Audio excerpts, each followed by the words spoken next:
आध्यात्मिक कथाएं पार्ट 2 नवरात्र की कथा। प्राचीन समय में राजा सूरथ नाम के राजा थे। राजा प्रजा की रक्षा में उदासीन रहने लगे थे।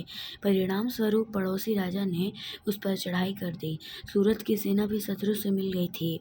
परिणाम स्वरूप राजा सूरथ की हार हुई और वह जान बचाकर जंगल की तरफ भागा।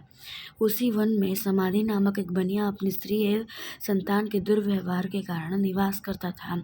उसी वन में बनिया समाधि और राजा सूरथ की भेंट हुई। दोनों का परस्पर परिचय हुआ। वे दोनों घूमते हुए महर्षि मेघा के आश्रम में पहुंचे।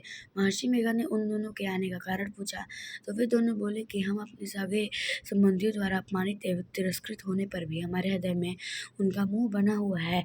इसका कारण क्या है? महर्षि मेघा ने उन्हें समझाया कि मन शक्ति के अधीन होता है और आदि शक्ति यह अविद्या और विद्या दो रूप है। विद्या ज्ञान स्वरूप है और अविद्या अज्ञान स्वरूप। जो व्यक्ति अविद्या के अधिकरण रूप में उपासना करते हैं उन्हें वे विद्या स्वरूप प्राप्त होकर मोक्ष प्रदान करती है। इतना सुन राजा सूरज ने प्रश्न किया, हे महर्षि, वो देवी कौन है? उसका जन्म कैसे हुआ? महर्षि बोले, आप जिस देवी के विषय में पूछ रहे हैं वह नित्य स्वरूप और विश्वव्यापिनी है। उसके बारे में ध्यान कल्पांत के समय विष्णु भगवान श्री अनंत शैया पर शयन कर रहे थे। तब उनके दोनों कानों में मधु और कैटव नामक दो दैत्य उत्पन्न हुए। वह दोनों विष्णु की नाभि कमल से उत्पन्न ब्रह्मा जी को मारने दौड़े।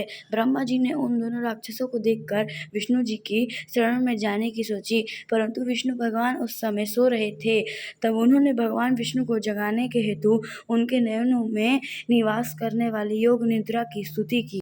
परिणाम स्वरूप तोम गुण अधिष्ठी देवी विष्णु भगवान के नेत्र, नासिक, मुख तथा हृदय से निकलकर ब्रह्मा जी के सामने उपस्थित हो गई। योग निद्रा से के निकलते ही विष्णु और उन राक्षसों में 5000 साल तक युद्ध चलता रहा। अंत में मधु और कैटभ दोनों राक्षस मारे गए। ऋषि बोले, अब ब्रह्मा जी की स्तुति से उत्पन्न महामाया देवी की वीरता तथा प्रभाव का वर्णन करता हूँ, उसे ध्यान पूर्वक सुनो। एक समय देवताओं के स्वामी इंद्र तथा दैत्यों के स्वामी महिषासुर में सैकड़ों वर्षों तक घंघोर संग्राम हुआ। इस युद्ध में देवराज इंद्र की पराजय हुई और महिषासुर इंद्रलोक का स्वामी बन बैठा। अब देवतागण ब्रह्मा के नेतृत्व में भगवान विष्णु और भगवान शंकर की शरण में गए। देवताओं की बातें सुनकर भगवान विष्णु तथा भगवान शंकर क्रोधित हुए। भगवान विष्णु के मुख तथा ब्रह्मा जी और शिव तथा इंद्र आदि के शरीर से एक तेज पुंज निकला जिससे समस्त दिशाएं जलने लगी और अंत में यही तेज पुंज एक देवी के रूप में परिवर्तित हो गया। देवी ने सभी देवताओं से आयुध एवं शक्ति प्राप्त करके उच्च स्वर में अट्टहास किया, जिसने तीनों लोकों में हलचल मच गई।